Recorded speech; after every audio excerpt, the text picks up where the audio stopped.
Il y avait beaucoup de femmes présentes à des postes de direction et je rends hommage à la boîte d'avoir mis ça en place, c'était bien. Mais n'empêche qu'on était quand même dans un univers masculin. Alors, il n'était évidemment pas question de dire, bon, écoutez les gars, je fais pas ma business review parce que j'ai mes règles. Donc oui, j'ai arrêté au mois de février cette année. Depuis, je suis en pleine lune de miel avec ma retraite. C'est un pur bonheur. Les symptômes que j'ai pu avoir, par exemple de perte de sommeil, j'ai jamais très bien dormi. Je les ai plutôt attribués au stress dans lequel je vivais. J'étais préoccupée. Mais aujourd'hui, tu comprends que c'était pas que ça ? Je suis convaincue que c'était pas que ça. Et je regrette de pas l'avoir su à l'époque. La fin des règles dans la vie d'une femme, c'est la ménopause. Ici, les femmes qui sont passées par là vous parlent de leurs symptômes, de traitements et astuces, de leur rapport avec leur propre corps, d'intimité, de carrière professionnelle aussi, mais surtout, de la fin des règles, celles que l'on s'impose ou que l'on accepte. En les écoutant, vous trouverez, je l'espère, les bonnes infos pour traverser cette période encore trop taboue. Et puis surtout, j'espère que vous prendrez un shot de confiance et de bonne énergie. Je m'appelle Odayo et j'ai 44 ans. Allez, venez.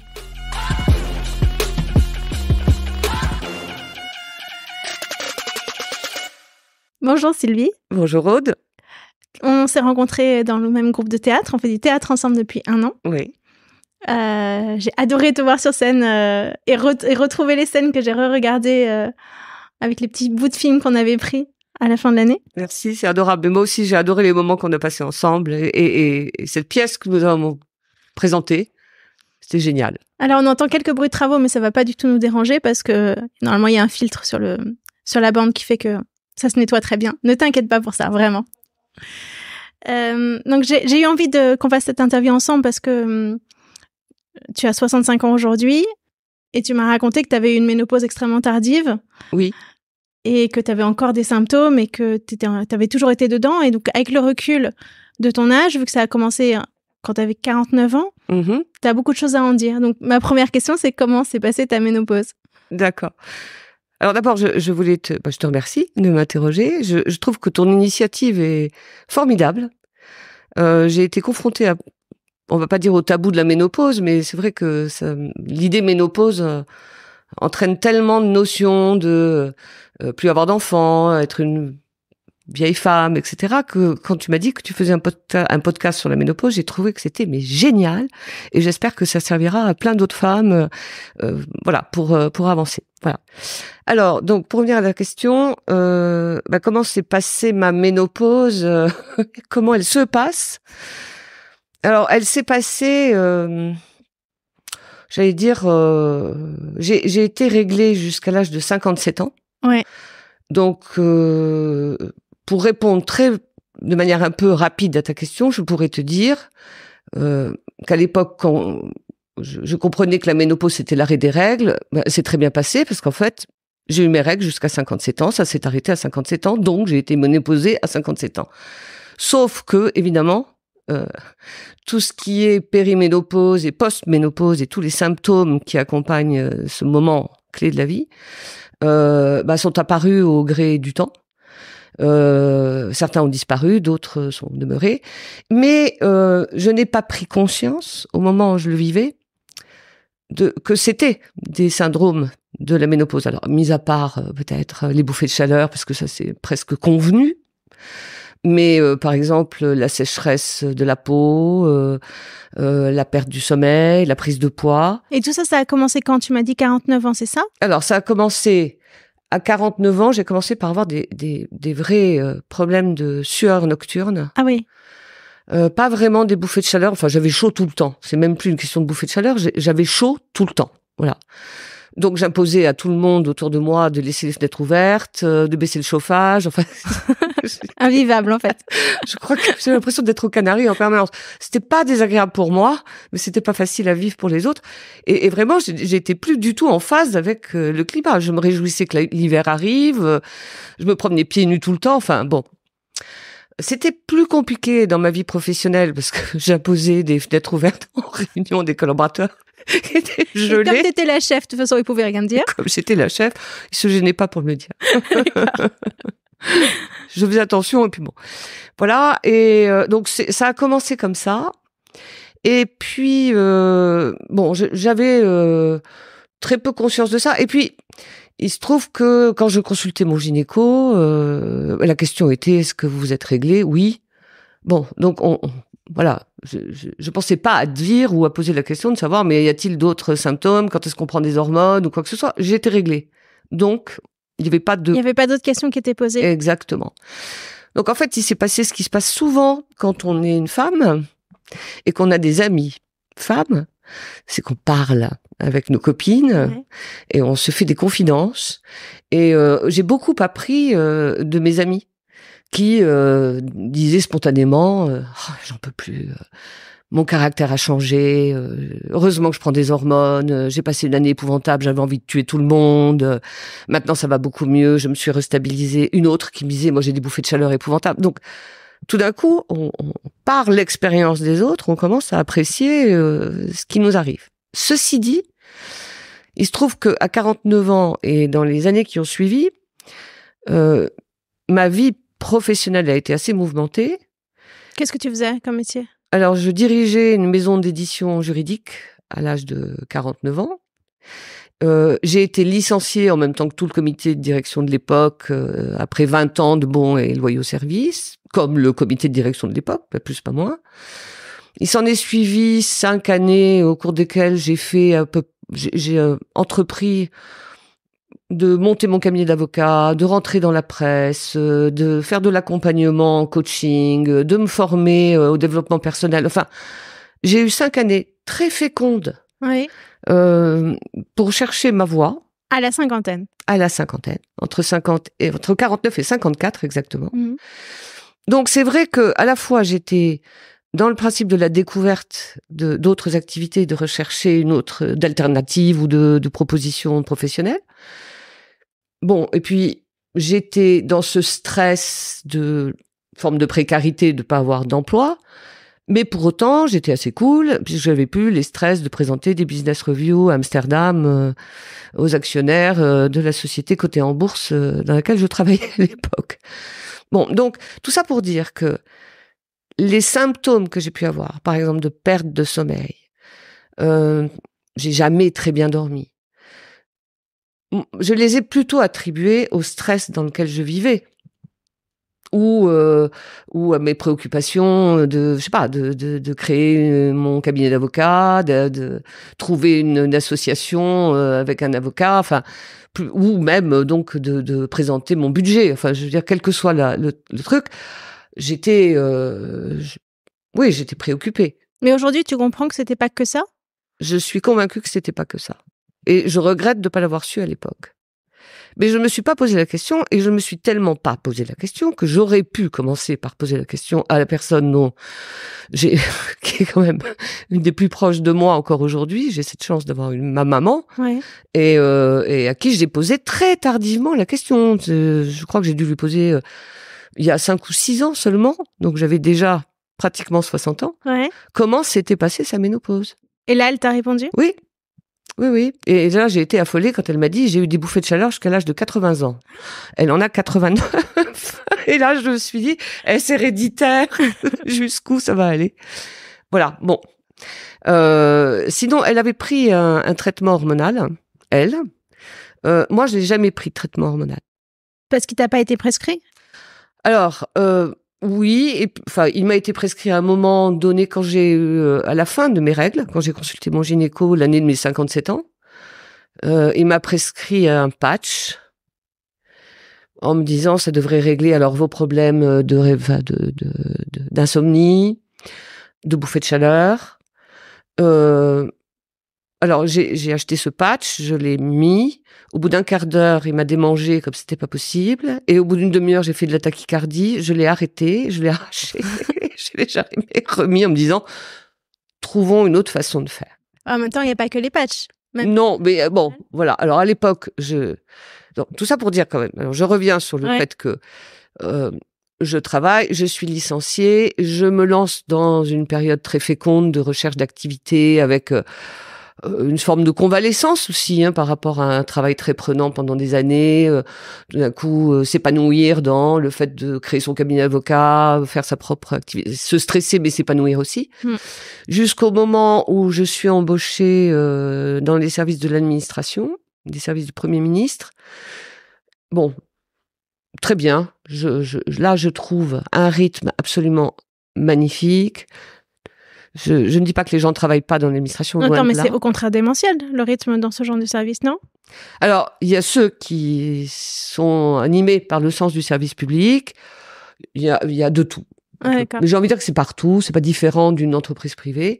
Mais ce qui était génial, c'était l'ambition de ces sites, notamment servicepublic.fr, Légifrance, donc des sites d'information à destination des administrés ou des justiciables, voilà. Et c'était... J'adore ce vocabulaire pour dire juste de tout le monde, en fait. De tout le monde, voilà, tout le monde.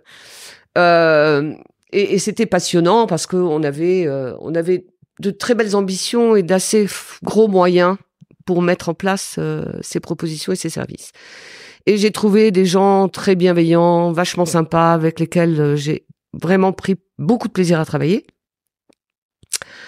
Et je dis ça parce que on travaillait beaucoup, mais pour autant, il y avait une forme, je sais pas, de culture d'entreprise, de bienveillance, enfin, de quelque chose d'assez agréable, qui est important puisque au mois de décembre de l'année 2011, je crois, donc je devais avoir 53 ans, je me suis effondrée une nuit. J'ai été prise de douleurs épouvantables dans le ventre, des vomissements, etc.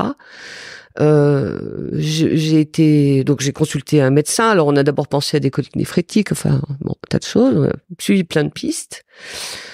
J'ai passé des examens très approfondis, tout ça pour finir à l'hôpital Saint-Vincent-de-Paul et Port-Royal par diagnostiquer une endométriose que je n'avais jamais pris en compte, ni même comprise. À 53 ans, tu as découvert que tu avais souffert d'endométriose toute ta vie. Exactement. Pas toute. Alors, je peux pas dire toute ma vie, mais depuis l'âge de 45 ans, j'avais des règles très abondantes qui me faisaient beaucoup souffrir et je carburais au Doliprane. Et même ça, ta gynéco était pas au courant que tu avais des règles douloureuses? Je le disais. Mais quand tu dis règles douloureuses, tu vois, s'il y a rien qui... Et puis je sais pas, j'ai l'impression que le principe d'endométriose, enfin le syndrome d'endométriose, on le prend en compte depuis une dizaine d'années, pas plus. Ouais. Or, je parle d'un temps... Moi, je l'ai découvert quand Lady Gaga en a parlé. Et voilà.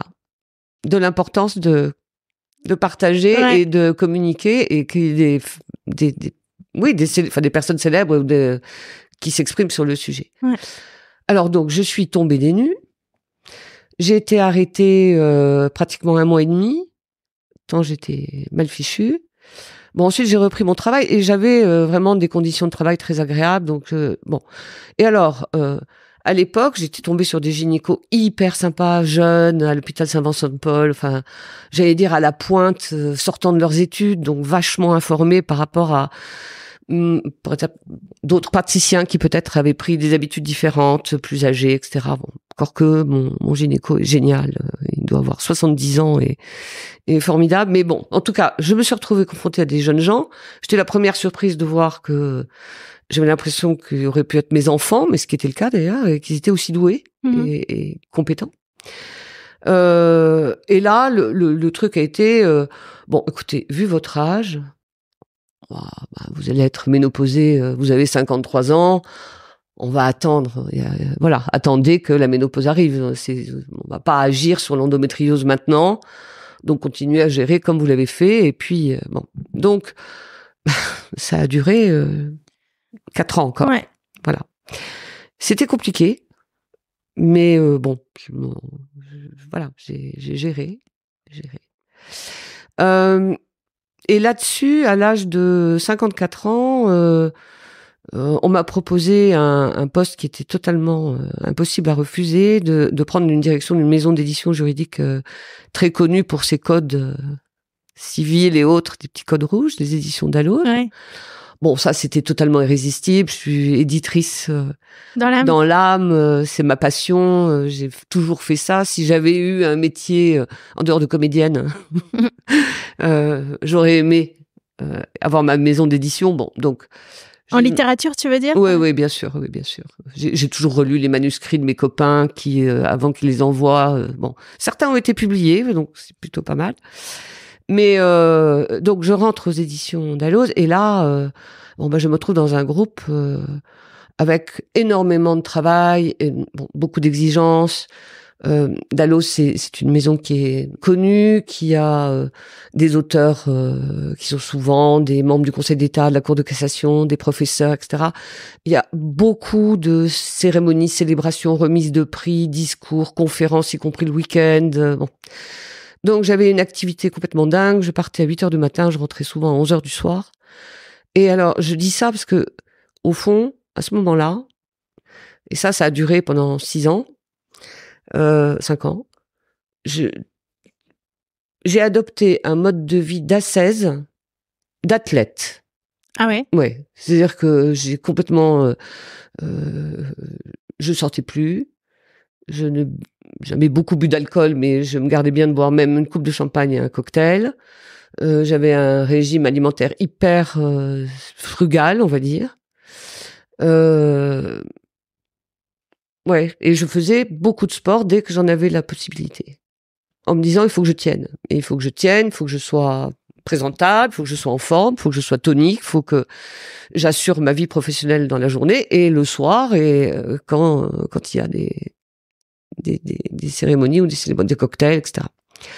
Alors, c'était pas tous les soirs, on va dire que c'était en moyenne 1 ou 2 fois par semaine, mais c'était pas mal quand même.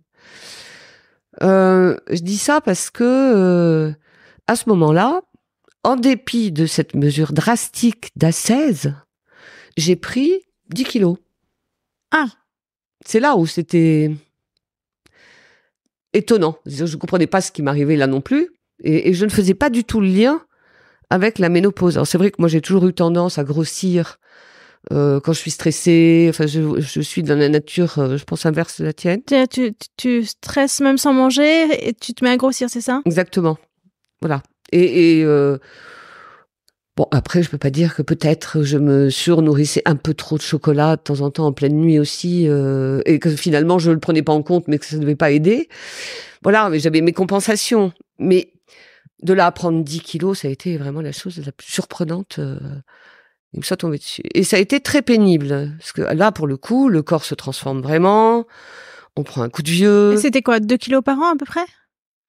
Oh, je pense que ça a été plus rapide que ça. J'ai dû prendre 10 kilos en 3 ans.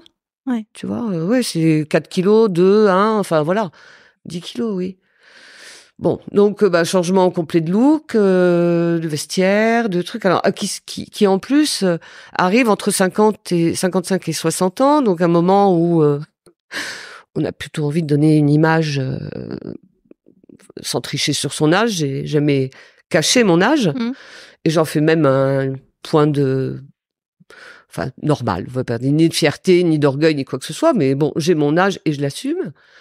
Mais voilà, on essaye de se tenir et donc c'était très pénible pour moi de me voir changer comme ça, de me voir vieillir là pour le coup. C'était un truc qui était un gros choc en fait. Bon, et puis donc là, comme symptôme, à ce moment-là, donc prise de poids, sécheresse cutanée, mes cheveux changent de nature. Tu avais déjà commencé à les teindre? Parce que là, aujourd'hui, t'es blonde. Oui. Ouais. Oui, je suis blonde depuis 25, très longtemps. D'accord. Oui, j'avais commencé à les teindre et je continue à faire exactement ce que je faisais pour les entretenir jusque-là. Mais bon, ils sont mis à se casser, enfin, plein de trucs.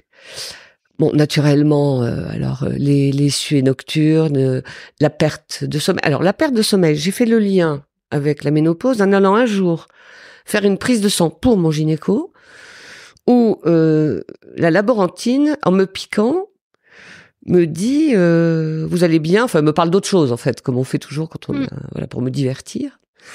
Et je lui dis oui, ça va, enfin, en dehors du fait que j'ai pas très bien dormi. Elle me dit vous avez quel âge? Bon, je lui donne mon âge, elle me dit, ça, c'est la perte de sommeil, c'est la ménopause. Voilà, exactement. Comment j'ai glané à certains... Alors, tant mieux, heureusement qu'il existe ces échanges, etc. Ouais. C'est peut-être moi qui ai manqué, sans doute, d'à propos en n'interrogeant pas les bonnes personnes suffisamment. Mais... Non, mais t'es coriace aussi dans ta personnalité. Ouais. C'est vrai. Oui, c'est vrai. Et peut-être que je peux faire peur aussi. Voilà, coriace, on peut dire coriace. J'accepte. Voilà, donc je me suis retrouvée... j'ai compris un certain nombre de choses à ce moment-là. Voilà. Et puis, fin des règles à 57 ans avec... alors, si je dois être vraiment... parce qu'on s'est bien marré avec l'histoire avec 2 copines au bureau. J'ai plus de règles à 57 ans et elles reviennent une fois à 58. Et là, vraiment... La rebelote, tu dis, c'est reparti. Ah ouais, non. Ah non. C'est pas possible. J'ai vraiment... Ça m'a choqué. Que ça va jamais s'arrêter, ce truc. Mais c'est ça. J'étais la dernière des dernières déjà à 57 ans à continuer. Et 58, il rebelote une fois. Bon, heureusement, ça s'est arrêté. Voilà, et puis les choses sont poursuivies comme ça. Alors évidemment, plus d'endométriose. Bon, qu'est-ce que j'ai eu d'autre comme symptômes ? C'est tout. T'as pas eu de brouillard cérébral ? Bon, c'est quoi un brouillard cérébral ? C'est quand t'as l'impression que tu peux plus penser, quand les idées t'échappent. J'ai pas l'impression d'avoir attendu d'avoir la ménopause pour avoir du brouillard cérébral. Difficulté de concentration, de retrouver son idée, ou perdre un peu, plus souvenir de ce qu'on voulait dire, ou des choses comme ça. Ouais. Si, un peu plus. C'est vrai. Tu vois, exemple. Voilà. Oui, ça m'est arrivé. Encore, bon, j'attribue quand même beaucoup de choses aussi au contexte professionnel dans lequel j'étais, qui était extrêmement rude. Entouré d'hommes, ça c'est pas... On imagine bien que dans des comités de direction aujourd'hui, même s'il y avait une part certaine accordée aux femmes dans le groupe le FEV Dalloz dans lequel j'ai travaillé, mais vraiment, il y avait beaucoup de femmes présentes à des postes de direction et je rends hommage à la boîte d'avoir mis ça en place, c'était bien. Mais n'empêche qu'on était quand même dans un univers masculin. Alors, il était évidemment pas question de dire, écoutez les gars, je fais pas ma business review parce que j'ai mes règles. Mais il y a eu des moments où on se sentait quand même moins en forme. Voilà. Bon, après, c'est peut-être pareil pour tout le monde, j'en sais rien. En tout cas, je me suis sentie beaucoup plus fatiguée, avec beaucoup moins de capacité de récupération à partir de 60 ans. Là où jusque-là, voilà, on veut dire qu'il y a eu une première étape à 55 ans où j'ai senti que quand justement je sortais 2 fois dans la semaine, j'étais épuisée, d'où le régime d'athlète pour essayer de tenir le choc, voilà. Et à 60 ans, là vraiment une incapacité, j'avais beaucoup de mal à récupérer la moindre sortie en semaine, un truc où il fallait se lever tôt, se coucher tard, etc. Et pourtant, t'as pris ta retraite que cette année. Donc ça Alors a continué. Oui, j'ai pris ma retraite. Après, on a aménagé ces dernières années. On m'a confié les 3 présidences des 3 maisons d'édition du groupe Lefebvre Dalloz dans les 2 dernières années de mon activité. Donc j'étais présidente 3 couronnes, comme disent mes amis. Bon, mais aménagé. C'est-à-dire que j'avais beaucoup plus un rôle de représentation qu'un rôle opérationnel. Et donc ça, c'était formidable. Parce qu'en fait, j'avais le temps de préparer mes discours, de me rendre à un cocktail, d'être dans la relation publique ou de représenter le groupe dans des instances syndicales et professionnelles de la défense des éditions. C'était passionnant et c'était très bien. Donc là aussi, moi, j'ai eu une fin de parcours professionnel absolument génial. Je dois dire que... Donc oui, j'ai arrêté au mois de février cette année. Depuis, je suis en pleine lune de miel avec ma retraite. C'est un pur bonheur. Qu'est-ce que tu en fais de ta retraite ? Tu fais du théâtre, c'est l'année où tu as commencé le théâtre. Exactement, je fais du théâtre. Et tu m'avais raconté cette anecdote que c'était ta maman qui t'avait dit « Mais maintenant que tu as du temps, fais du théâtre, remets-toi c'est ma maman. À la comédie. » Oui, c'est maman. Oui, je m'interrogeais avant de passer à la retraite en me disant mais qu'est-ce que je vais faire de tout ce temps ? J'ai toujours bossé comme une dingue. Ma vie est autour de l'édition, j'adore ça, etc. Et bon, alors, et puis tout à coup, voilà. Puis c'est là qu'elle m'a dit mais pourquoi pas le théâtre ? Et là, tu connais la suite. Voilà. Ouais. Parce que tu avais déjà fait du théâtre plus jeune, c'est ça? Oui, j'avais fait du théâtre. Alors oui, au début de ma vie professionnelle, je m'étais inscrite au cours Florent. Et je crois que j'ai jamais eu autant de trac de ma vie qu'au cours Florent. Et que j'ai pris le goût du trac et du bon trac en faisant mes premières apparitions, entre guillemets, hein, enfin, en montant sur scène pour les premières fois. Ce truc qui te pétrifie, où tu te dis que tu vas pas y arriver, qu'il y a un blanc total. Et puis tout d'un coup, il y a le public qui est là, il y a quelque chose qui se passe, il y a un échange. Et tu donnes et tu reçois. Voilà. Et ça, j'adore. Donc, c'est maman qui m'a dit ça. Alors, donc, je fais quoi de ma retraite? Eh bien, je découvre donc déjà le fait d'avoir du temps. Prendre du temps pour soi, c'est une chose, mais aussi, enfin, pour les gens qu'on aime.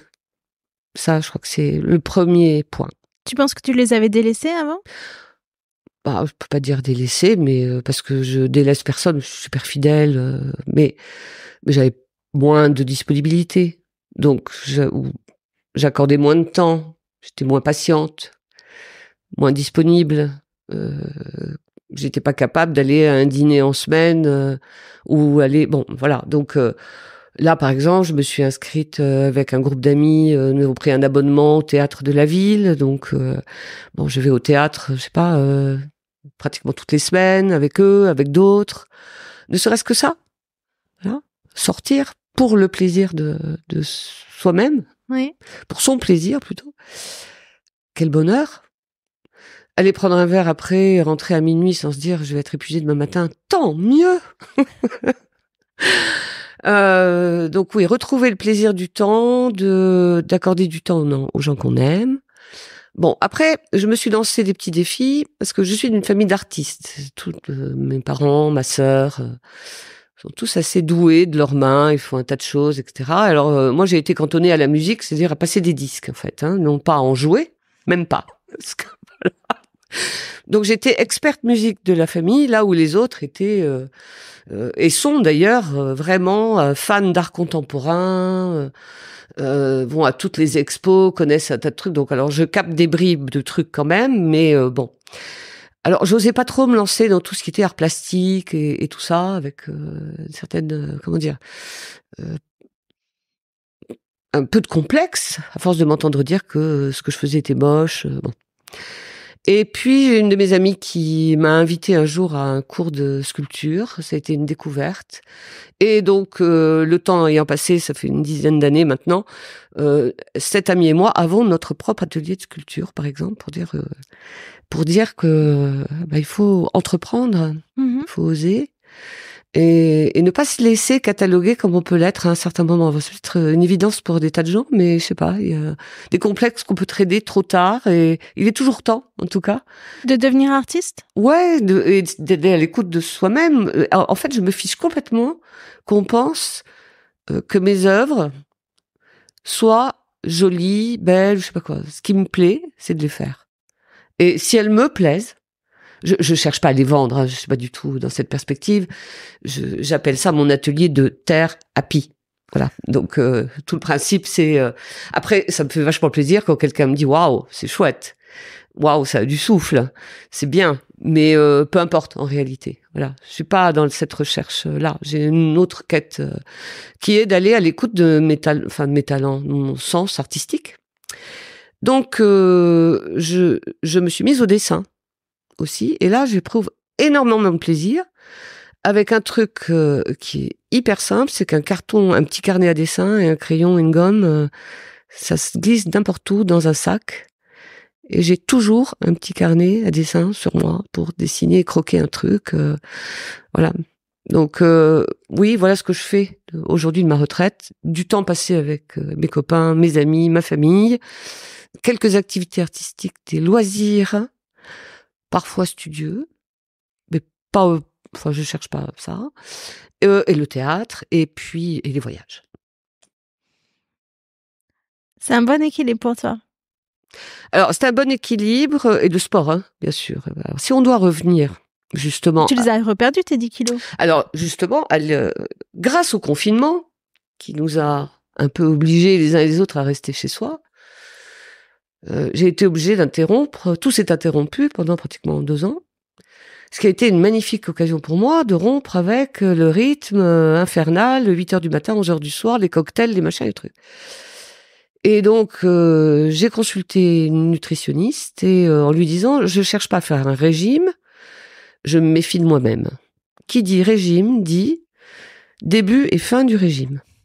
Donc, qui dit ça, dit entorse, je récupérerai bien, ou je tiens pendant 2 mois, on verra après, parce qu'après, etc. Ça, j'en ai fait des dizaines. C'est vrai que ça a toujours marché, et puis j'ai toujours repris du poids. Donc, je suis allée consulter une nutritionniste, très sympa, en lui disant, moi, il faut me proposer une nouvelle forme d'alimentation. Je pense que je suis complètement pervertie par du junk food. Alors, c'était pas des hamburgers ou des trucs comme ça, mais voilà, cuisine rapide, des plats tout prêts, enfin. Et j'ai pu, grâce au confinement, cuisiner, puisque je pouvais lancer je sais pas moi, une cuisson de légumes à la vapeur pendant une visioconférence sans que ça gêne qui que ce soit. Et donc, j'ai complètement revu mon alimentation et grâce à ça, j'ai perdu tout le poids que j'avais pris à l'époque. Alors, j'ai jamais été très mince, mais c'est pas ma nature. Mais donc, je me suis débarrassée de ces 2 valises que je travaillais au bout des bras. Et du coup, je fais avec beaucoup plus de plaisir du sport, de la marche et de la natation maintenant, parce que j'ai moins de poids à porter aussi. Donc, je me sens mieux, en fait. Voilà. Tu es à l'aise avec ton image aujourd'hui ? Oui. Oui, je suis à l'aise avec mon image. T'as rien envie de retoucher, tu restes comme ça. Alors, bon, si la question... parce que retouche, le spectre est large. Hein. Exactement, le spectre est large. Donc, naturellement, j'ai consulté un chirurgien esthétique l'année dernière. Vachement sympa, qui m'a reçu. Alors, je voulais refaire l'ovale du visage. Bon, bref, de fil en aiguille, ça a duré 2 heures. Je vais pas reprendre tout, mais le climax, c'était donc après m'avoir expliqué que si on faisait l'ovale du visage, il fallait mieux aussi envisager de refaire alors un lifting du front, puis des paupières, puis bon bref. Parce que sinon ça allait être déséquilibré si tu remontes ce cou un petit peu tombant qu'on a toutes. Là, moi je l'ai pas encore, mais je sais que ça va venir. Après ça fait un déséquilibre dans le visage. Donc il faut tout faire en même temps. Il faut tout faire. Avec comme condition préalable, alors ça c'est la première contradiction, enfin c'est une des grandes contradictions de ma vie, qui est que il faut arrêter de fumer 2 mois avant l'intervention et 2 mois après. Or, je fume, ce qui n'est pas bien du tout. J'essaye de m'en débarrasser, j'y arrive pas, c'est plus fort que moi, ça m'énerve, mais je le dis, peut-être que ça va me forcer à réagir en me disant, je ne sais pas. Bon, alors, premier truc, donc déjà arrêter de fumer. Lui-même était très sympa en me disant qu'il n'arrivait pas à arrêter de fumer, donc il comprendrait très bien que je puisse pas le faire. Donc déjà, on était bien partis. Et alors, quand il m'a demandé de lui apporter des photos de moi, parce que c'est la première fois que je le voyais, ouais. À l'âge de 30 ans, de 40 ans, de 50 ans, de 60 ans, pour voir à quoi je ressemblais et à quoi je pourrais ressembler, ouais. Là, je me suis dit, mais effectivement, à quoi vais-je ressembler une fois que tout ça sera fait avec un type qui m'a pas connu depuis le berceau. Enfin, bien sûr. Tu veux dire que il te remodèle et du coup, il lui faut un modèle. Mais oui. J'avais jamais pensé à ça. Mais moi non plus. Et donc, j'étais assise en face de lui sur une chaise tournante avec un miroir à la main comme ça. Et alors, je me regardais dans le miroir et il tirait avec les 2 mains donc sur ma peau pour me dire si je fais ça, vous vous reconnaissez, si je fais ça, si je tire ici, si je baisse là. Et je me disais, mais je sais pas à quoi je vais ressembler. Alors, je lui faisais pleinement confiance. C'est pas du tout le sujet, mais c'est moi qui ai été troublée par ça. Et bon, voilà, je me suis dit que j'allais réfléchir et ça fait 1 an et demi que je réfléchis. Si j'ai un truc à dire, je pense, c'est que j'aurais dû le faire plus tôt. J'aurais dû envisager une chirurgie esthétique, parce que oui, j'aurais aimé enlever cette espèce de petite peau du menton qui est moche, qui vieillit, ces petites rides d'amertume qu'on a sur le côté, qu'on essaie de masquer en souriant. Côté de la bouche. Oui, sur le côté de la bouche. Bon, les paupières, le regard, voilà. J'aurais dû faire ça petit à petit, entre 50 et 55 ans, et pas attendre. Et ça aurait tenu jusqu'à aujourd'hui ? Je sais pas. Mais en tout cas, ça aurait été moins choquant que de faire ça à 65 ans où il semblerait qu'il y ait beaucoup de dégâts à réparer. Enfin, je sais pas, c'est pas ce point, mais ça me semblait être un énorme chantier en réalité, alors que ça aurait peut-être pu être fait de manière par tranche, étalé dans le temps depuis plus longtemps. Et puis peut-être que j'aurais arrêté de fumer plus tôt, ça aurait été bien aussi. Voilà. Mais je regrette de pas l'avoir fait avant. Donc j'incite toutes mes copines plus jeunes qui se posent la question à le faire. Ouais. Sans attendre, au moins consulter. Bon, voilà. Alors après, j'ai fait un peu d'injection d'acide hyaluronique comme tout le monde. Et puis bon. Ça a donné quelque chose? Je sais pas. Ça m'a fait du bien. Au mental? Ouais. Voilà. Je me sentais mieux. Je peux pas dire que c'était frappant, mais bon, encore une fois, oui. Bon,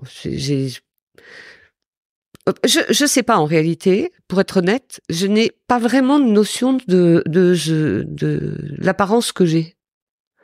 Je sais pas si tu Moi, trouves je te ça. trouve très jolie. Non, alors c'est pas du tout le sujet parce que moi je me trouve, peu importe. Non, merci en tout cas. Je trouve que tu as une très belle allure. Enfin, tu as choisi d'avoir des cheveux blonds, longs, raides, et je pense que ça ajoute énormément à ton allure générale. Et puis tu as une prestance aussi, donc c'est un tout. Enfin, ce qu'on voit, c'est, je pense, beaucoup les cheveux et beaucoup la prestance générale et la voix. C'est ça. Je suis entièrement d'accord. Mais voilà, merci, c'est sympa. Mais ce que je veux dire, c'est que je suis la première surprise quand je me vois en photo, de voir ce que je suis devenue. Comme dirait l'autre, comment tu étais, comment tu es devenue, tu vois, vraiment. Et ouais, donc j'ai du mal à imaginer ce que je suis. Et au-delà de ça, jusqu'à il y a pas très longtemps, je pense que j'avais, indépendamment de mes responsabilités professionnelles, où peut-être je me transformais en Mr. Hyde, en Dr. Jekyll plutôt, j'espère. J'ai souvent quand même, je suis assez juvénile et j'ai gardé un esprit assez juvénile. Peut-être parce que j'ai pas eu d'enfant, encore que j'en sais rien. Mon père est pareil, il a eu 2 filles, donc bon, il n'y a pas de raison. Et j'ai longtemps eu 14 ans et demi d'âge mental. Hein. Je veux dire que je suis passée à 17 ans et demi il y a pas très longtemps, tu vois, d'âge mental. Oui. Je suis assez enthousiaste, je peux vite m'emballer pour des trucs, j'adore me marrer. Donc il y a un tas de choses où je suis dans la vie, voilà, et je trouve qu'on a une chance folle de vivre ici aujourd'hui. Bon, certes, il y a un contexte qui est compliqué, etc. Mais enfin, prendre sa place dans le monde, l'occuper, ouais. Contribuer au monde et donner au monde ce que l'on reçoit. Bah, ouais, enfin, c'est voilà, c'est peut-être ça que j'ai envie de faire de ma retraite, tu vois. Je voudrais revenir sur ta carrière professionnelle en tant que femme.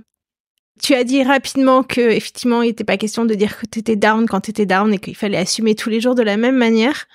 Et qu'en fait, tu l'as fait sans avoir l'impression que c'était un effort pour toi. Enfin, c'était juste les codes et c'était comme ça que ça marche et tu l'as fait. Point barre. Est-ce que tu as un autre regard aujourd'hui là-dessus? Est-ce que tu penses qu'il y a des choses à changer là-dessus? Parce que tu étais dans une entreprise très bienveillante à l'égard des femmes, très bienveillante tout court, qui faisait un point d'honneur à promouvoir des femmes et à les faire monter. Donc c'est quand même un travail en amont pour arriver à les former, les garder, aller les chercher. Et malgré tout, tu continues à dire, oui, mais bon, quand même, c'était des codes masculins. Oui. Alors, pour aller un peu plus loin encore, j'ai eu la chance de tomber dès le départ. Enfin non, c'est pas vrai. On va recommencer. Quand j'ai commencé mes études de droit, je me suis inscrite en DESS de droit des affaires à l'université de Paris 1. Il y avait un oral, un entretien. Et je suis tombée sur un avocat ou un conseiller juridique à l'époque, qui faisait passer les entretiens et qui donc était censé m'interroger sur mon parcours d'étudiant, mes envies, etc. Et m'a posé la question de comment envisagez-vous votre vie de conseiller juridique ou d'avocat en tant que femme? Mais alors, je lui ai dit, mais comme vous. Mais je m'étais même pas posé la question. En plus, j'avais été moi-même élevée par des parents qui ont tout fait pour nous émanciper, ma sœur et moi. Enfin, jamais j'ai entendu dire quoi que ce soit sur t'es une fille, c'est un garçon, il faut te marier, il faut avoir des enfants. Enfin, ni une chose ni son contraire. Vraiment une liberté totale de choix dans tous les sens. Et beaucoup de principes d'indépendance, d'autonomie et d'émancipation. Donc, autant dire que déjà, cette première question, quand je finis mes études en 3e cycle, j'étais sidérée. Bon. Après ça, je me suis trouvée confrontée, j'étais dans un milieu petits cabinets d'avocats, de conseils juridiques, un peu tradis. Ça avait un petit côté buffet froid à la Bernard Blier. Enfin, c'est comme ça que je le voyais. Hein. C'était pas vraiment ça. C'est-à-dire que c'était très conformiste, très conservateur, meubles en pire, tenture verte au mur, tout en acajou. Enfin, bon, pourquoi pas? C'est un décor de film de Chabrol. Et moi, au milieu de ça, qui avait envie d'en découdre, mais pas plus que ça. Mais alors, je passais au travers des réflexions que j'entendais quand j'arrivais pour tenir une assemblée générale. On me disait, vous êtes la secrétaire de... Je disais, non, je suis l'avocat. Mais ça m'empêche pas de vous servir un café. Voilà. Bon, après, j'ai eu la chance, dans les différentes entreprises dans lesquelles j'ai été, de rencontrer des hommes qui aimaient bien les femmes et qui avaient confiance et qui m'ont permis d'accéder au poste auquel j'ai accédé. Quand j'en parle avec mes amis qui ont occupé des fonctions de responsabilité comme ça, et encore récemment, on nous a traités comme des hommes. Alors, bon, est-ce qu'il y a un sexe dans le monde professionnel? Je ne sais pas. En tout cas, il ne devrait pas y en avoir un. Ni homme, ni femme, quelque chose qui soit un statut, où on puisse prendre en compte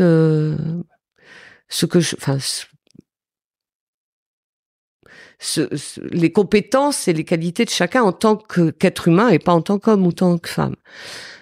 Ce qui m'a servi, et je suis pas la seule à le dire, c'est qu'en tant que femme, on a, alors bien sûr les hommes aussi, c'est valable, mais on a l'atout de la séduction, on a l'atout du charme, on a l'atout de quelque chose qu'on peut un peu plus utiliser, et je l'ai utilisé. J'ai jamais renoncé à être dans la séduction et dans le charme. Il y a des fois où ça n'a pas du tout marché, au sens même ça m'a desservi face à des hommes qui étaient un peu machos, un peu coincés et qui voyaient un danger potentiel peut-être dans le fait que, bon alors j'étais pas toute voile dehors, quand même, tu me vois, et pour ceux qui me voient pas, bon classique quoi qu'il en soit, donc j'étais pas non plus, mais une pin-up ou je sais pas quoi, mais bon j'hésitais pas à utiliser voilà mes atouts et mais pour revenir à ce que tu dis, je pense que, alors, je ne sais pas dans quelle mesure on pourrait prendre en compte le fait que les femmes sont confrontées à des vrais sujets de, je sais pas, ou de fatigue, enfin liés à leur état, par exemple de ménopause ou aux règles avant, hein, ou bon, peut-être qu'il faudrait prendre ça en compte. C'est pas bon, on a fait 100. Alors je dis pas que c'est bien, mais on l'a fait. Ouais. Alors c'est peut-être pas juste pour d'autres qui sont plus vulnérables, et c'est sûr que avoir une bonne santé, être résistant à la douleur, avoir une bonne capacité de résistance et de reconstruction, c'est sûr que ça aide. Dans ces milieux-là, c'est évident. Mais c'est pareil pour un homme, non? Mais tu dis pas, je voudrais que ces milieux-là changent, je voudrais qu'ils soient plus acceptants de la spécificité des femmes, là. Mais je sais pas ce que ça voudrait dire. Enfin, si, je peux dire ça. D'ailleurs, tu le dis très bien, donc j'adhère complètement à ce que tu dis. Mais en faisant quoi, par exemple? C'est moi qui pose la question. Accepter que les femmes restent chez elles quand elles ont des règles et qu'elles fassent tout à distance ces jours-là et que ce soit su et dit. Oui, alors d'accord. Qu'on décale des réunions importantes à cause de ces jours-là et... On n'a pas tous la même résistance à ça.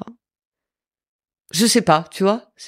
Enfin, je trouve en tout cas que le sujet mérite réflexion et de voir comment l'encadrer par rapport à des situations. Parce que effectivement, théoriquement, reculer une réunion importante le jour où une femme a ses règles, sauf que la plupart du temps, pour celles que j'ai connues, on était 10, on prenait l'avion, on allait à des réunions de 100 personnes, c'était impossible de renoncer, ou alors on accepte qu'une femme reste à distance et participe en visioconférence à la réunion au moment où c'est son tour de parler, par exemple. Mais renoncer à une réunion voilà, la réalité fait que je pense que ce serait difficile à mettre en œuvre. En revanche, le prendre en compte avec des mesures inspirées de ce qui s'est passé pendant le confinement, de télétravail, etc., oui, bien sûr, bien sûr.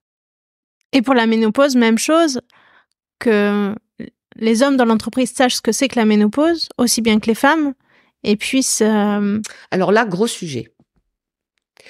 Toutes mes copines à qui je parle de ménopause, on va dire que sur l'ensemble, j'en ai bien 80% qui me disent qu'elles ne veulent pas le dire, qu'elles ont détesté quand on leur a parlé de leur ménopause, que pour elles, c'est le fait de plus pouvoir avoir d'enfants, de perdre une féminité, une dimension féminine, y compris dans le regard de leur conjoint, compagnon, époux, et d'être classées dans les vieilles femmes.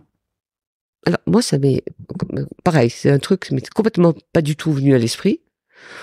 J'ai jamais fait le lien entre ménopause et vieille. Enfin, d'ailleurs, j'ai pas du tout fait le lien entre la ménopause et le fait de vieillir. Pour moi, on vieillit, et par ailleurs, dans le fait de vieillir, il y a la ménopause. Mais c'est pas la ménopause qui m'a donné ce coup de semonce. Au contraire, ça m'a été youpi, libérée de ses règles, l'endométriose, etc. Mais voilà. Donc, il faudrait aussi, si on veut faire évoluer les choses en entreprise et que la ménopause soit prise en compte au même titre que l'endométriose et d'autres syndromes, briser ce tabou et montrer qu'il y a des femmes, on va dire plus mûres, mais chouettes, toniques, sympas, juvéniles, enthousiastes, voilà, désireuses de travailler, voilà. Et finalement, le problème, il vient en grande partie des femmes, tel que tu le dis. C'est les femmes qui ont un regard sur elles-mêmes, qui posent problème et qu'elles n'arrivent pas elles-mêmes à dépasser. Non, c'est les femmes, oui, parce que c'est elles qui le traduisent, mais enfin, c'est peut-être l'image qu'on leur renvoie aussi, donc c'est un peu comme tout. On est quand même on le sait, c'est pas moi qui le dis, on est dans un monde patriarcal qui est en train d'évoluer, bon, lentement, mais sûrement.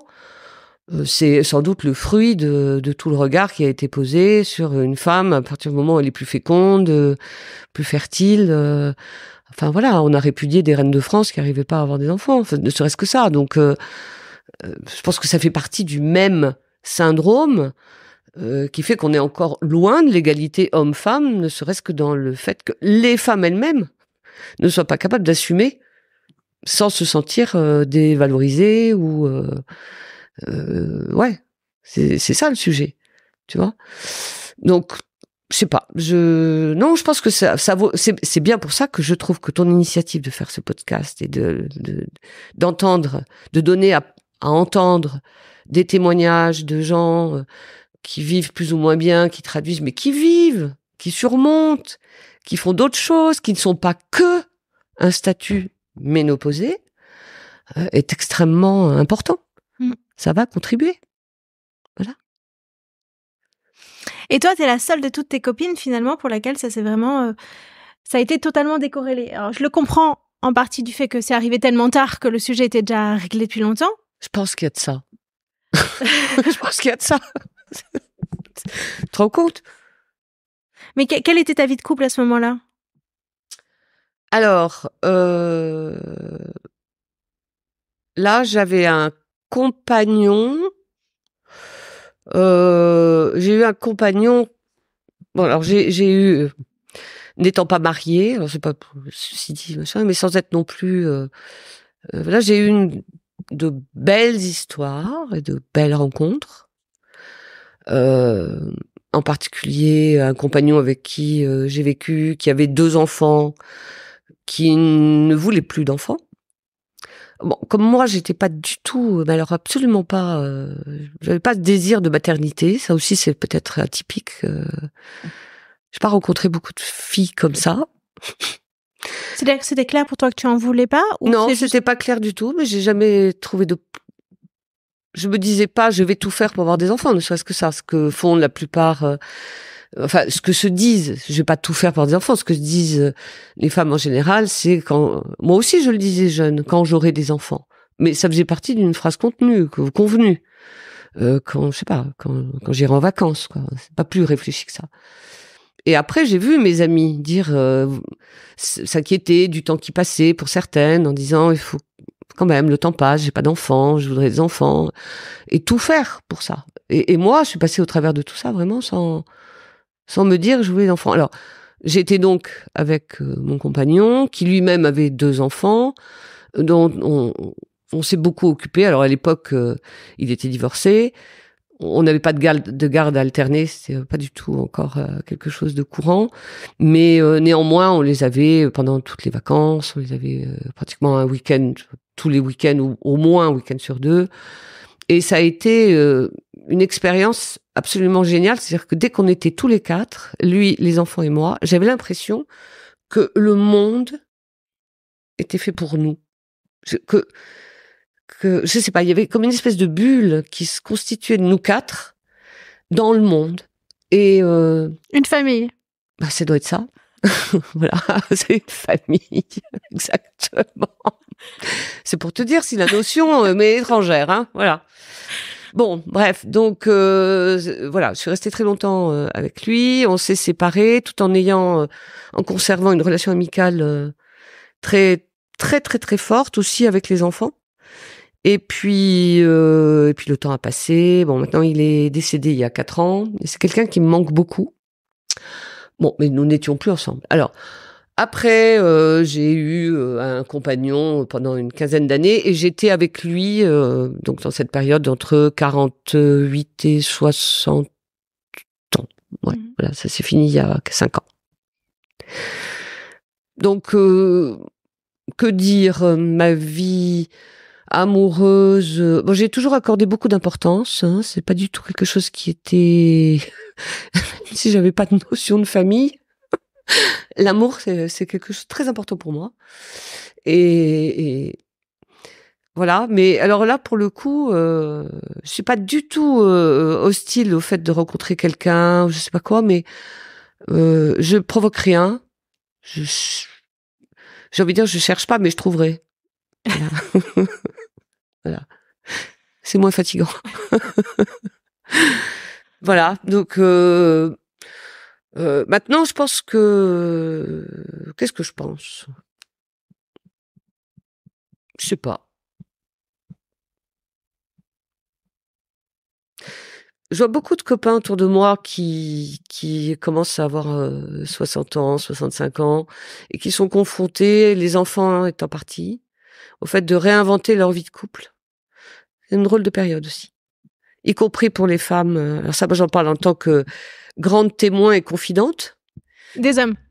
Des deux. Des deux. Ouais. Autant l'un que l'autre.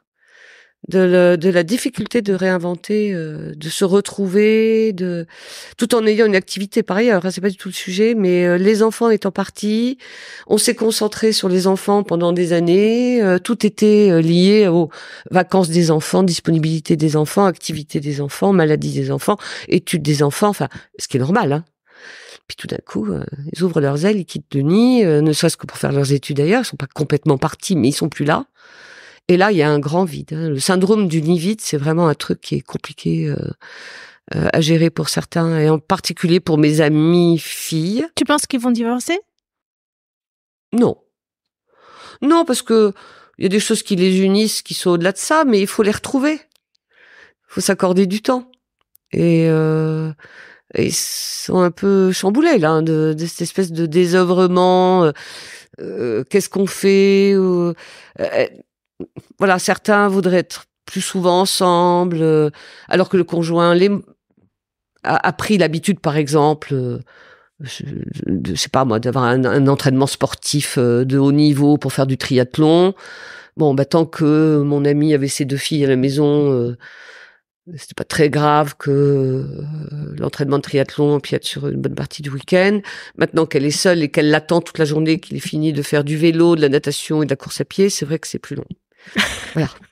Ceci dit, du coup, je vais la voir. Finalement, c'est bien.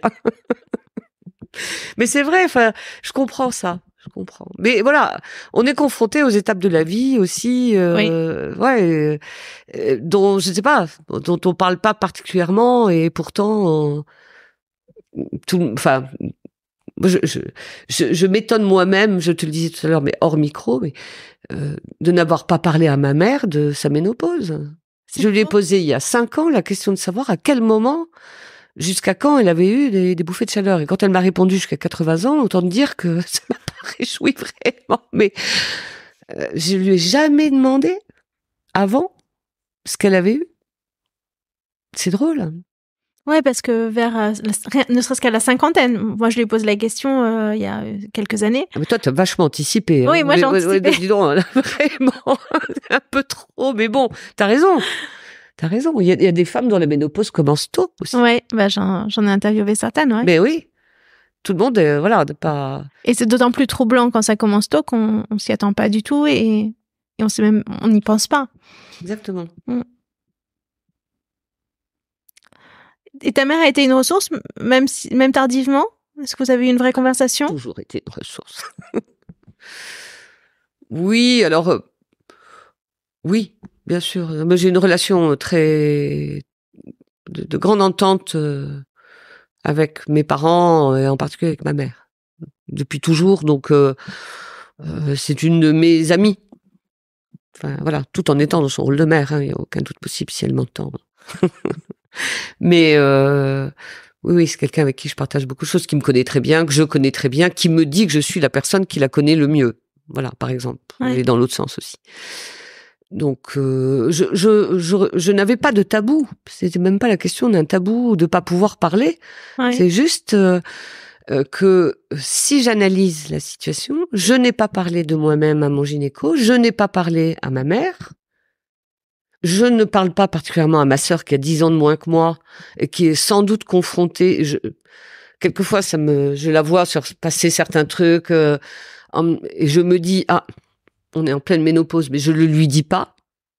Non, tout simplement parce que c'est probablement pas le moment de lui dire. Il y a des gens autour, etc., et que je devrais en reparler avec elle. Mais c'est spontanément, oui,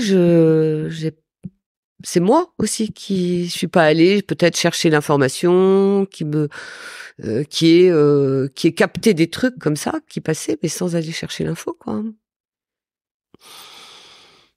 Je sais pas. Est-ce qu'il faudrait qu'il y ait un petit dépliant chez les gynécos avec une liste des questions à se poser et à poser à son gynéco? Ça doit exister, hein. Mais peut-être que ça serait un petit guide, tu vois. Voilà, est-ce que vous avez bouffé de chaleur? Est-ce que votre peau a changé? Est-ce que vous avez pris du poids? Enfin, tout ce que je dis, tout le monde le sait. Mais l'identifier comme... Pardon. Mais identifier ça comme étant... Ne pas se dire que c'est quelque chose parce que on a une préoccupation, un souci de santé, un truc, un machin, un truc professionnel, un chagrin amoureux, enfin j'en sais rien, un enfant qui est malade. Pas attribuer sa perte de sommeil ou sa prise de poids à d'autres choses. Ouais. Ça peut aussi aggraver les choses, mais ça fait partie du symptôme, quoi. On a parlé de ta mère, j'aimerais bien qu'on parle de ta nièce, puisque tu as une nièce dont tu es proche. Est-ce qu'il y a des règles que tu voudrais ne pas lui transmettre? Quelles sont les règles que tu ne veux pas lui... Je crois que déjà que c'est elle qui est un modèle, hein. Elle est extrêmement concernée par le patriarcat. Elle a fait partie de mouvements féministes très actifs. Je pense que c'est le discours de ma sœur, et sans doute encouragé par moi aussi, mais enfin c'est pas moi qui ai élevé ma nièce pour cause. Mais n'empêche que donc dans comment dire, dans la contribution et la participation active à la lutte des femmes, c'est elle qui est devant. Voilà. Alors, tu penses qu'elle a tout compris? Non, je pense que elle est peut-être un peu trop militante et un peu trop radicale. Et moi, je suis plus soft. Je pense que l'équilibre existe. Enfin, qu'il faut trouver un équilibre et une parité entre les hommes et les femmes. Et je veux pas bouffer du bec, comme on dit. Enfin, c'est pas du tout le truc. Après, bon, évidemment, on est concerné par les féminicides, on est concerné par les violences conjugales, les difficultés qu'éprouvent les femmes, qui sont de vrais sujets sur lesquels j'ai travaillé quand j'étais chez Dalloz, d'ailleurs, avec Marlène Schiappa, sur les violences conjugales. Donc bon, voilà, c'est des sujets sur lesquels on s'est pas mal impliqué. Mais j'ai été, par exemple, à l'occasion de la réédition d'un livre de Marlène Schiappa, j'ai suggéré qu'elle fasse un petit chapitre sur et les hommes battus. Donc je vais un peu à rebours, hein. Mais qu'est-ce qui se passe pour eux? Et ça existe aussi. Où vont-ils? Comment ça se passe? Ils peuvent pas aller pour des... Alors, bien sûr, je suis la première à dire qu'il faut créer des foyers pour les femmes battues et que battues. Enfin, en tout cas, des refuges où elles puissent se rendre quand elles ne peuvent plus rester chez elles. Ou à l'inverse, d'ailleurs, trouver des refuges pour que les hommes violents quittent le domicile, ne soient pas tentés d'y retourner parce qu'ils sont accueillis quelque part. Et qu'on laisse femmes et enfants à la maison dans leur environnement, voilà. Et de la même manière, bon, question à se poser pour les hommes, etc. Donc, je suis un peu comme ça, moi. Ce qui fait qu'avec Arsinoé, ma nièce, qui a un nom de théâtre, hein, du misanthrope, on a des débats sur ces questions-là, le patriarcat, l'égalité, vraiment, l'égalité homme-femme. Elle est très concernée par ça. Après, voilà, c'est pas moi qui ai été en charge particulièrement de lui expliquer ce qui se passerait dans son corps au moment de la puberté, les règles, les relations amoureuses, enfin, la relation sexuelle, la protection, se protéger, comment, etc. Alors, on parle d'amour toutes les deux. Voilà, on parle d'amour et de poésie. Elle fait du théâtre aussi, hein. Ça aide. On parle beaucoup de relations amoureuses, mais comme on se confie à une tante. Voilà. Après, alors si je devais donner des règles, je pense que... Des non-règles, des règles dont on ne veut plus. Ah, mais ne pas se laisser faire, ça c'est sûr. Bien sûr, enfin... Mais... Alors attends, faut que je réfléchisse quand même. Bon. Veiller à ce que dans les entreprises à travail égal, salaire égal, veiller à la prise en compte de la situation des femmes en congé de maternité, enfin, enceintes et congé de maternité. C'est... Ouais, veiller aussi à ce que celle-là ne soit pas pénalisée à la suite d'un congé de maternité. On peut avoir des enfants et vouloir retrouver sa place, c'est ce qui se passe, hein, mais voilà, enfin... Veiller à établir une confiance et donner aux femmes le rôle qu'elles doivent avoir. Enfin, en tout cas, ne pas les priver de leur rôle social par leur rôle de mère ou leur rôle familial.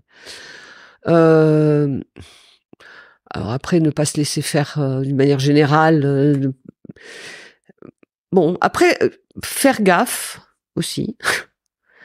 C'est vrai que j'ai toujours un peu peur d'une agression, de la violence dans Paris le soir quand elle sort. Je suis pas tranquille. Voilà. Bon, je pense que c'est toutes les mères et toutes les tantes qui sont proches des enfants ont cette inquiétude à un moment donné. J'essaye de me rassurer en me disant elle saura se défendre, mais enfin bon, voilà. Non, j'ai pas plus que ça. Il me vient pas vraiment d'exemple. Peut-être que, je sais pas. Je manque d'imagination, j'en sais rien. Je sais pas. Tu as des idées? Non, ce que tu dis, c'est important sur le fait de pas se laisser faire. Je pense que c'est vraiment la clé. Voilà. Alors ça, de ce côté-là. C'est bon, elle est armée. Pour tout te dire, mais vraiment. Vendredi dernier, je lui ai dit qu'elle était un modèle pour moi, tu vois. Donc... Et je ne suis pas du genre à me laisser faire non plus. Mais oui, il y a... oui, voilà. Mais après, c'est... En particulier, elle est militante, féministe. Ce que je trouve... Enfin, je trouve il en faut... Elle est étudiante encore ou elle... Elle est étudiante. Ouais. Il faut des gens... Il faut des féministes affirmés et militants.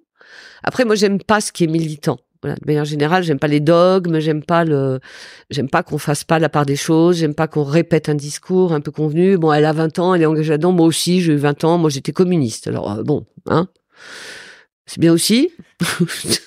Ça fait vachement plaisir à mon père. Mais heureusement que je l'ai été.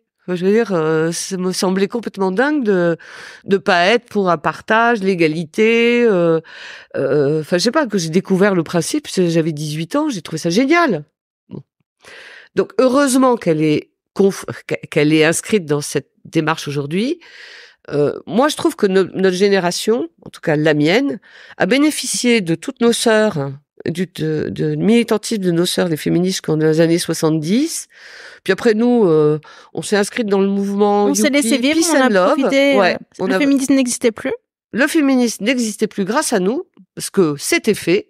Or, c'était loin d'être acquis. Et on n'en avait pas conscience. Et on n'en avait pas conscience. Et heureusement que cette génération-là, probablement toi aussi, mais là, et on n'en avait pas conscience parce qu'on est rentré sur le marché du travail à égalité avec les hommes. Théoriquement. Au début, ça allait. Au début, à 23 ans, t'as pas encore de différence sur les salaires. Si. Enfin, moi, il y en avait. Dans le milieu mais juridique, moi, j'ai 20 ans de plus que toi. Ouais, d'accord. Je pense qu'on parle de... Ouais, justement, c'est là où c'est bon de voir que ça a changé. Donc, au début, pour toi, pas de changement, pas de différence. Et après, ça... Il y a l'effet des grossesses, il y a ce qu'on demande à une femme qui est pas acceptable au vu du fait qu'elle a la charge d'élever les enfants. Et le fait de demander la même chose aux hommes et aux femmes, au bout d'un moment, n'a plus de sens. C'est ça. Exactement. Et ça, ne pas accepter ça. Enfin, je pense que... Mais je crois que les hommes en prennent conscience aussi. Et ils ont aussi, de leur côté, franchi un peu, cassé un tabou, brisé un espèce de tabou de l'homme chasseur, au mammouth, machin, qui part pour nourrir sa famille, la défendre contre vents et marées. Les hommes acceptent aujourd'hui de dire qu'ils ont de la tendresse pour l'éducation des enfants, qu'ils aiment rentrer, donner un bain. Enfin, j'en sais rien. Mais j'ai l'impression qu'on a des hommes qui aujourd'hui parlent plus facilement de leur rôle de père qu'autrefois. Le père, autrefois, c'était le père, c'était l'autorité. Oui. Non ? Donc peut-être aussi que ça contribue. Je pense que le travail doit se faire des deux côtés. C'est pour moi extrêmement important que les hommes soient valorisés dans leur nouveau rôle et qu'on les lapide pas sur l'autel du féminisme, tout en évidemment refusant nous-mêmes d'être vilipendés ou maltraités, évidemment. Mais que chacun retrouve un nouveau rôle, un nouvel espace et qu'on aide.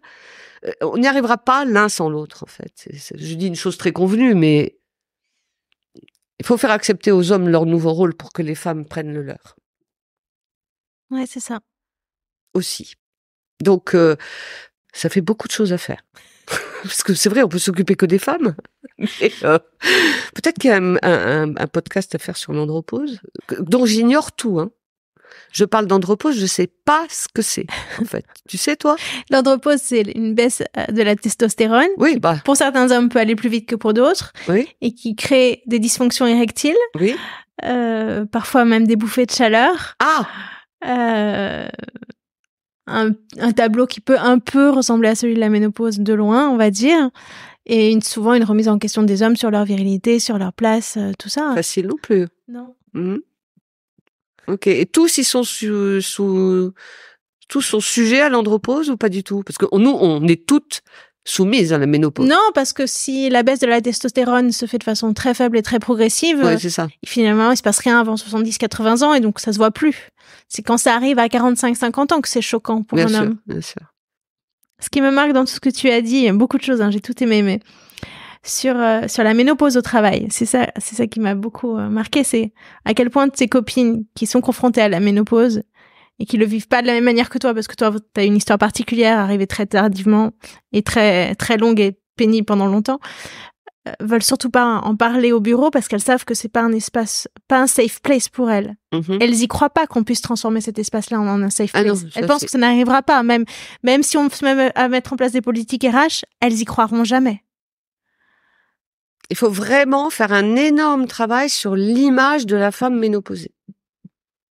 Bien sûr, il y en aura qui participeront au truc parce qu'elles sont courageuses, militantes, et puis braves, et puis qu'elles comprennent la cause. Mais d'une manière générale, c'est tabou, tu vois.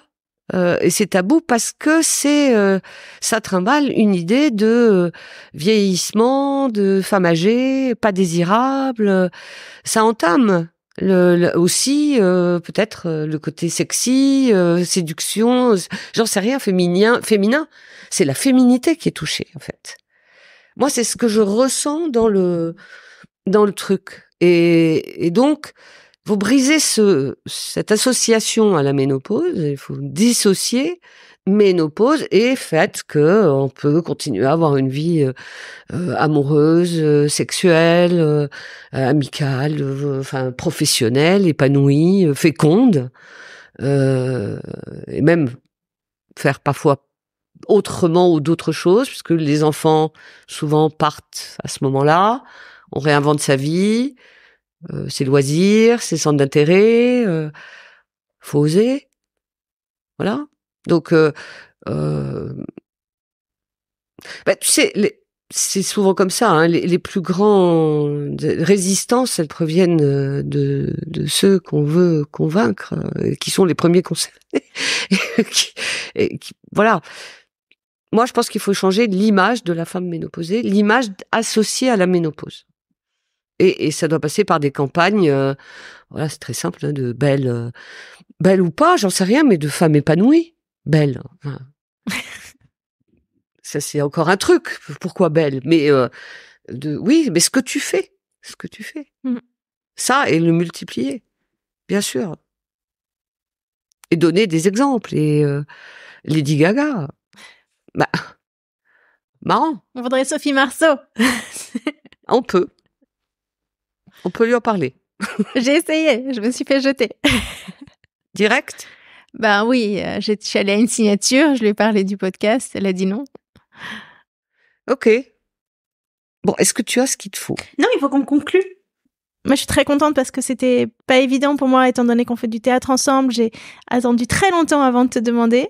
Et j'ai attendu le break de l'été parce que je me suis dit comme ça, on n'était plus dans l'énergie du théâtre et c'était plus facile de reconnecter sur un autre sujet que de mélanger les répétitions et ce sujet lourd et de se revoir le lendemain. Et voilà. Donc, je me dis, et là, comme c'était la reprise du théâtre, je me suis dit, bon, allez, il faut vraiment qu'on le fasse maintenant, qu'on le case. C'est vrai, je pense que tu as eu raison. Je m'en rends compte. Ouais. Moi aussi, j'avais envie de te proposer d'intervenir pour être, puisque tu es sincère avec moi, je le suis aussi. Quand tu m'as dit que tu faisais ça, ce podcast, j'ai été très enthousiaste, tu te souviens, en disant que je trouvais ça génial, et je te l'ai redit. Et j'avais envie de te dire, n'hésite pas, tout en me disant, mais qu'est-ce que j'ai à dire ? Bon, à chacun d'apprécier. Mais oui, je pense que c'est bien d'être sorti de ce, comment dire, de cette maelstrom d'émotions et de sentiments que nous avons vécus au théâtre ensemble, qui auraient pu peut-être un peu venir troubler ces retrouvailles en fait, parce que voilà, on se découvre, hein, on se retrouve en même temps, et c'était un très bon moment. Je te remercie beaucoup, moi aussi. J'ai vraiment passé un super moment. Merci beaucoup, Sylvie. Merci, Aude. J'espère que vous avez passé un bon moment à écouter cette discussion avec Sylvie. Vous pouvez me suivre sur LinkedIn, sur Instagram et me laisser des commentaires et des étoiles. Si vous avez une invitée à me suggérer pour un prochain épisode, écrivez-moi. À très vite.